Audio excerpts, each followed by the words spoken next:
And now I'm really excited to have Eva here as my fireside chat panelist.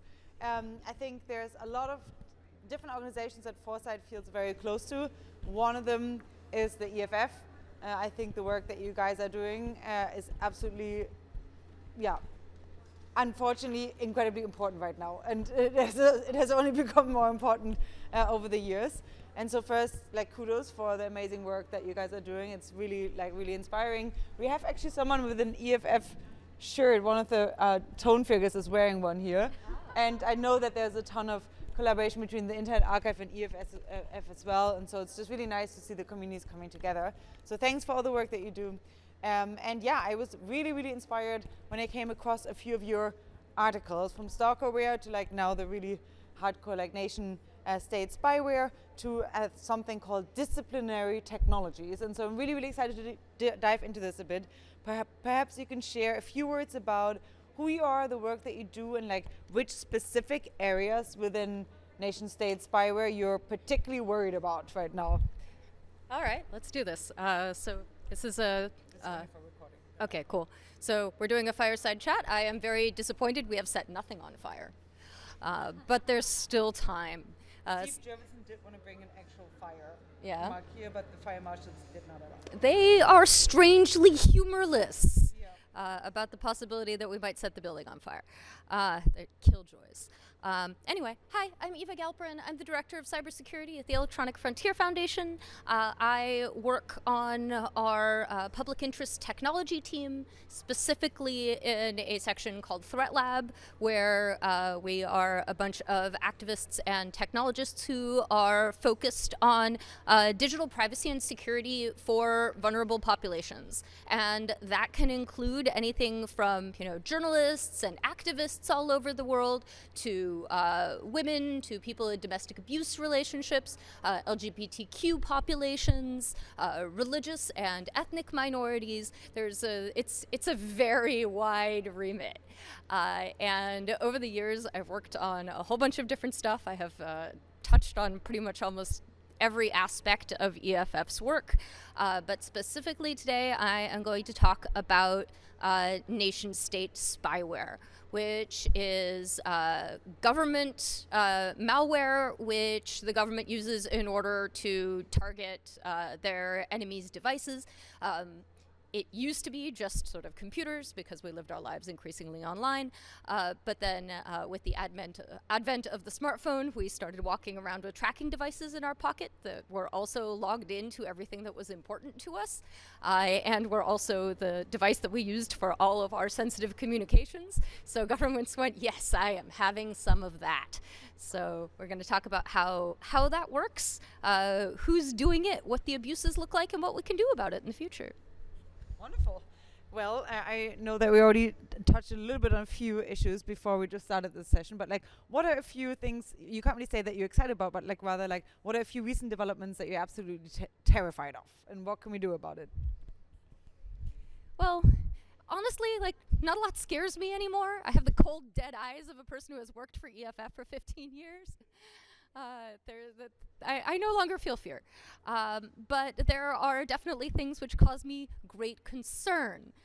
When I die, the words EFF is deeply concerned and keeping an eye on the situation will be written on my gravestone.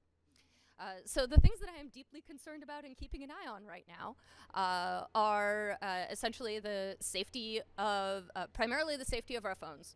I am very concerned about the fact that there are companies primarily based in Europe and in Israel that are selling very powerful surveillance software to authoritarian governments that are then using it to spy on journalists and activists. And they are not spying them so that they could track them down and then feed them milk and cookies. Jamal Khashoggi, shortly before he was lured into an embassy and dismembered, was first spied on using NSO's Pegasus malware. And the EFF is also representing a Saudi activist who was spied on by a company in the UAE at the behest of the Saudi government called Dark Matter in what was called Project Raven. And what the Saudi government did was they used the fact that they had spied on her to locate her, arrest her, and torture her. So there's a very strong and clear link between these between the use of this malware and real physical harms in the real world to real people.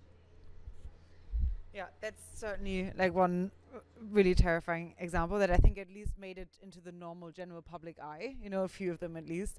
And if you look into the near-term horizon, are there any things, any bits where you're like, oh, we're gradually ramping up to doing this? We can't really be doing it right now, but like, what do you think is like roughly on the horizon in a very dystopian world? Is there something that you can not scare us about, but at least we can make us deeply concerned about?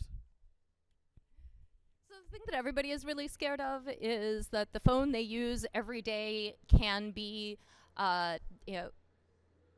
compromised using what is called a zero-click ODay, a vulnerability that does not require you to interact with it in any way, and that leaves no trace that you can immediately find on your phone.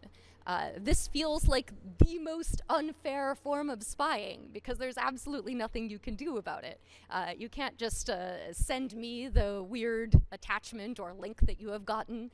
You can't just forward the weird phone call that you have gotten, call up Citizen Lab, say, hey, what is this?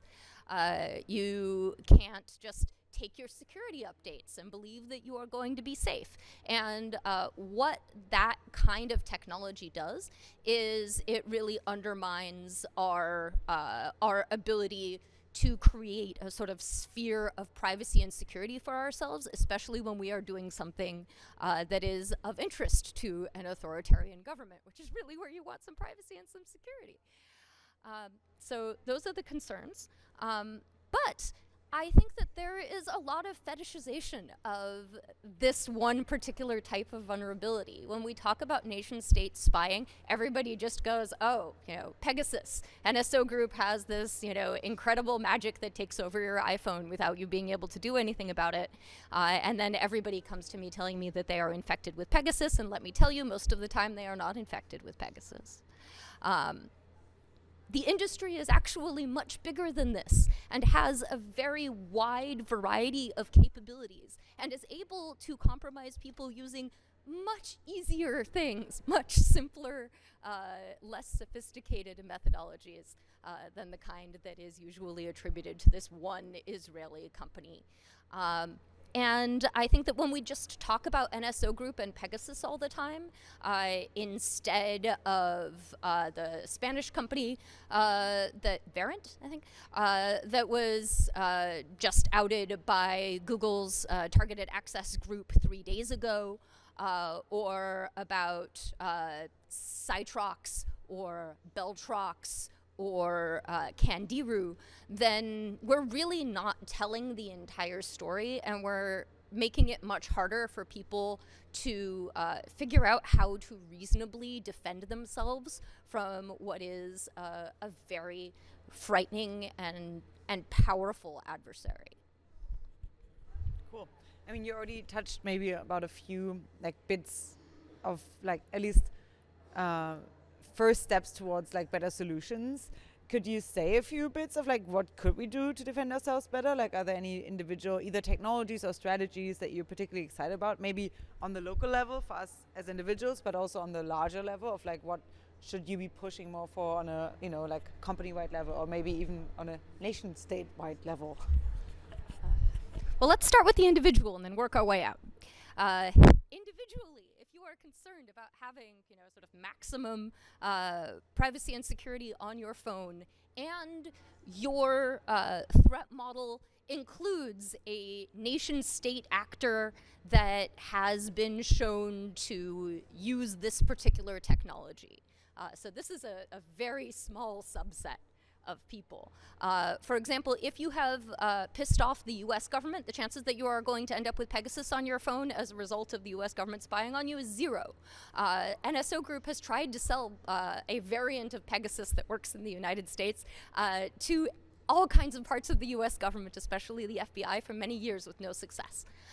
You will be targeted by artisanally crafted homegrown malware and not this. On the other hand, if you are concerned about the government of El Salvador, if you are concerned about Mexico, if you are concerned about the UAE or Saudi Arabia or Greece or Spain even, then here is the advice that I have for you. The first is that if you have an iPhone, you should use its advanced security and lockdown features. The downside of this is that you will lose some of your capabilities. A lot of the things that you sort of take for granted with web browsing will suddenly not work.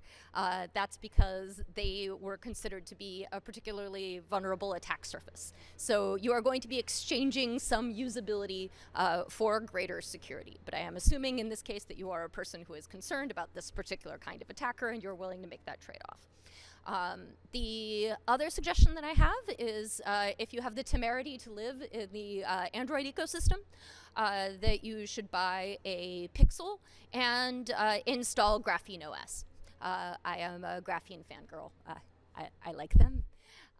And that's probably as safe as you are going to get. Keep in mind that we treat the capabilities of these companies and these nation states and the defense that companies like Google and Apple are able to bring to the table like they are static, and they are not. This is an endless cat and mouse game. And so the advice that I give you today may be different tomorrow, it may be different next week, it may be different 6 months from now, and that really depends on what we know about who is doing what and how. And that sort of thing changes all the time. This is why when you ask information security professionals, what should I do in order to make myself safe online, the first thing that they do is they sigh, and then they look off into the distance, and then they say, well, it depends. And it turns out nobody likes an answer that starts with, well, it depends. So there are also things that companies can do, and Apple has introduced this sort of new level of security at the cost of usability to its iPhone, which I think is really great. And we can also see things happening kind of at the government level and at the policy level, and my personal favorite, in the area of lawsuits. I work for an organization that does impact litigation, so I am uncommonly biased towards the power of impact litigation to do good things.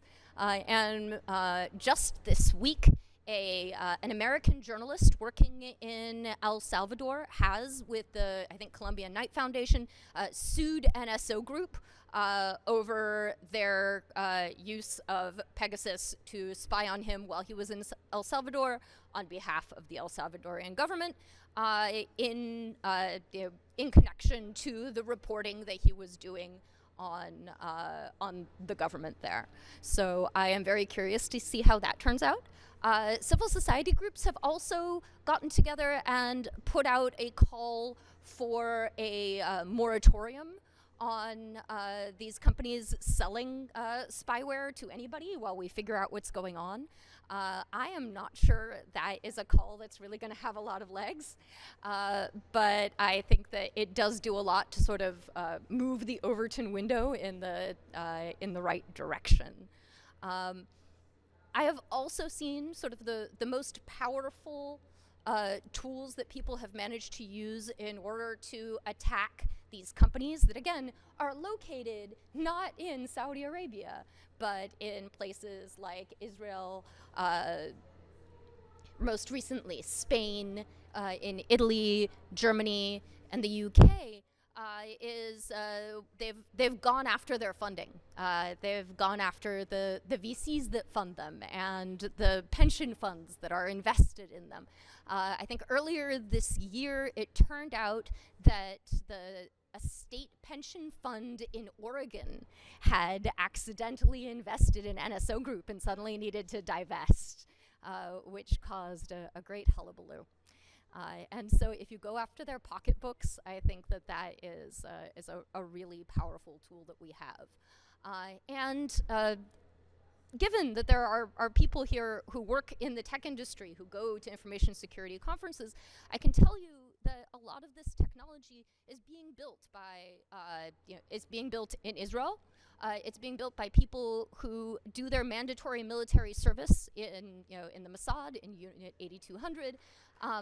But then they don't stay in the military. What they do is they come out of the military and they go to an information security conference, like Security Week in Tel Aviv, and they say, "I am a Mossad badass, basically a ninja, and I have created this tool based on my experience spying on Palestinians and abusing their human rights," and not in those words. Enforcing apartheid. And so based on this experience, what I would really like is for you, the American VCs, to give me money to start up my security company, which I will then use to sell these tools to Saudi Arabia so that they can spy on Jamal Khashoggi and then dismember him. Again, not the words that they use in their pitch. But if we can make the people with the money more aware that what their work is funding is, directly related to human rights abuses, usually they don't care. But if you show them that it's going to hurt their bottom line, then they tend to perk up a little. So that's where I think sort of the levers of power are in this area right now. Very cool. Okay, we can definitely fight it on all fronts. Before I have more questions, I just want to take some time for a Q&A. So if you have any questions, comments, if you've been affected by this, if you want to ask of how you can protect yourself, anything else, now is the time. Hi, thank you so much for your time. I'm curious what kind of visibility you have into the kind of surveillance tech that the Chinese government has, and what your thoughts on the state of that is.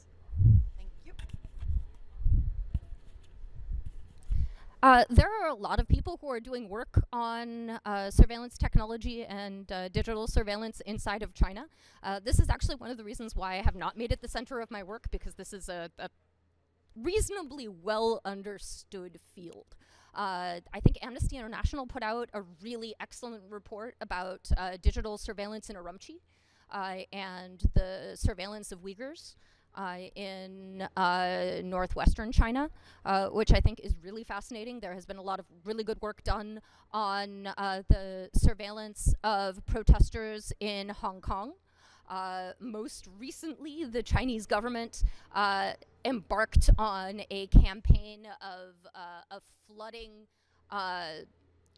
Chinese-related hashtags with essentially escort ads in order to drown out information about the recent protests. And keep in mind that Twitter is banned in China.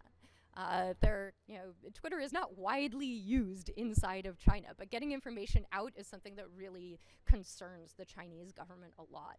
I've also seen a lot of reporting on the social, the social credit system, but I think it's widely misunderstood inside of the United States. I think that a lot of the reporting that I have seen on it has inaccurately described what is going on and how it is happening. But yeah, the good news is lots of studies, lots of people are on it, and because lots of people are on it, I am less on it. Wonderful. Okay. Yes, Heike. I was wondering, you mentioned already a little bit the funding situation, but like, how unequal is the funding situation? Because like for autocrats, I can see like there's a concentrated interest in spying, but then like a journalist or like freedom fighters or others, it's much more difficult to actually like get the resources together, develop the right technology, security technology and stuff. So how is like the the funding situation, is it like very unequal, or is there something where like actually there is like a concentrated effort to fund the right technology and to support also, like as you said, like it's always changing what you actually need to do to support in some way those who like are affected by spyware from autocrats? Good news.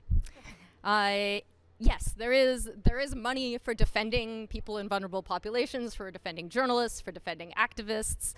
There is even U.S. money that is set aside for this because we really love hard-hitting journalism and democracy outside of the United States in countries that we are politically opposed to, even if we don't necessarily feel that way about our allies.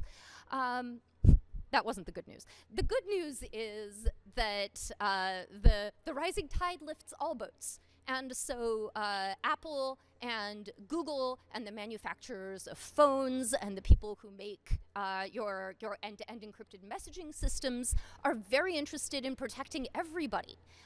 And one of the interesting things that's really changed in the last couple of years around nation-state malware is that until a couple of years ago, the use of ODAs to target like people and governments and companies was very rare. And we have seen a proliferation of these kinds of attacks, and it has moved outside of just nation-state actors. It's even moved outside of sort of state-affiliated or state-sympathetic actors. We're starting to see ransomware that makes use of ODAs. Like that was what WannaCry was all about. And so protecting people from this kind of threat is suddenly very good for business, because people can't run their companies if they are worried about having to protect themselves against this level of a sophisticated attack, if they're concerned about ransomware. Okay, we have 4 more minutes, so we're going to try to get them in. Maybe ask yours, and then ask yours, and then you can take them. Great. Are there specific demands you think we should try to make of Google and Apple regarding like specific security or privacy things they should add to their phones, like maybe better sandboxing, since people don't seem to know how to make secure apps, but if they're running in a sandbox and even if they hack into that app, you know, it's still isolated from the rest of the OS. Do you think that's promising, or what demands should we make? Oh, straight away? Yeah.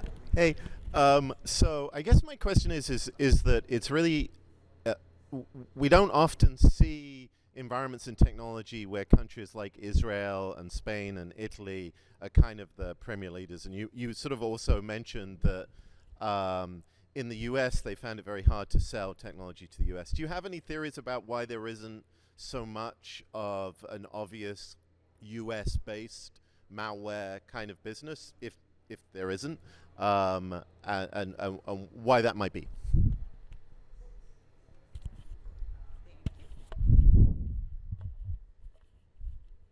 There absolutely is a US-based business of creating surveillance malware and finding zero-day vulnerabilities and having the government buy them and use them and exploit them. But it all belongs to the US government. It is being used by by intelligence agencies. It's being used by law enforcement agencies, less so than intelligence agencies. So we grow our own, and we do it at home.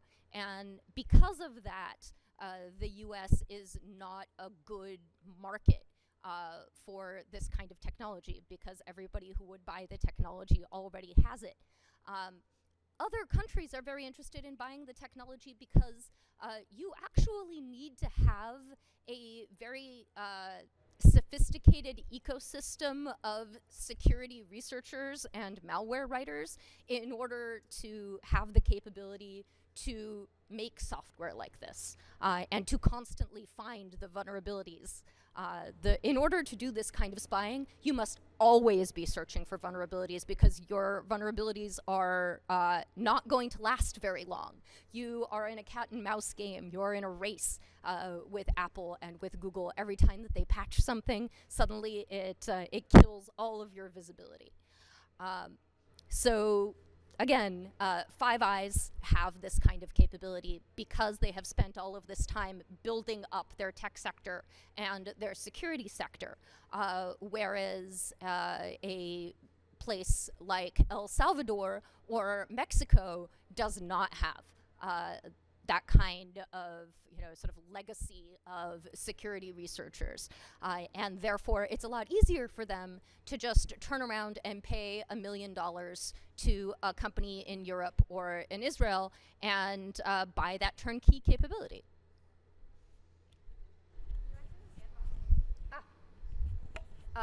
There is sandboxing in the exciting, super locked down version of iOS that Apple has made available this year. The super secure mode, lockdown mode for iOS is actually a great victory for people who are in these vulnerable populations and who are concerned about these kinds of attacks. And also, again, Graphene OS, love it, big fan. So in some ways, I am not coming here with a list of demands to the companies that make our phones because they have already been listening and they're already concerned, and we won a great victory this year. Sometimes we win. Wonderful. Can you maybe leave us on a high note of, like, in a positive world, thinking back on the X-Hope slides that we're all creating, right? What could it look like to be in a good future in 10 years or so? If we do everything right, does success just look like and not like it's not as broken anymore as it is, or can we actually move to a world that is even a bit better than it is today? Well, for one thing, the problem with success in this kind of problem is that success can only be temporary. Because it's always a moving target. But one of the things that success might look like in the future for people who are concerned about nation-state malware is that we make their job harder, that we reduce the attack surface, that we make them fight harder for every zero-day vulnerability that they find, that we continue to root them out, to root out campaigns by authoritarian governments spying on activists and journalists, that we hold the companies accountable, that we go after their funding, that we make it more difficult for these companies to make money, and we essentially make it a losing proposition to make this kind of software.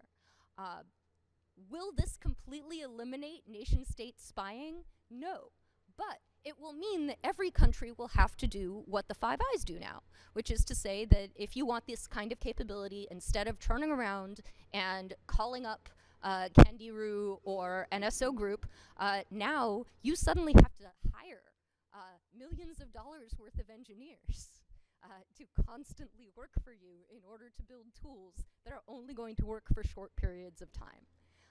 And while that is not total victory, I would call it a pretty big win.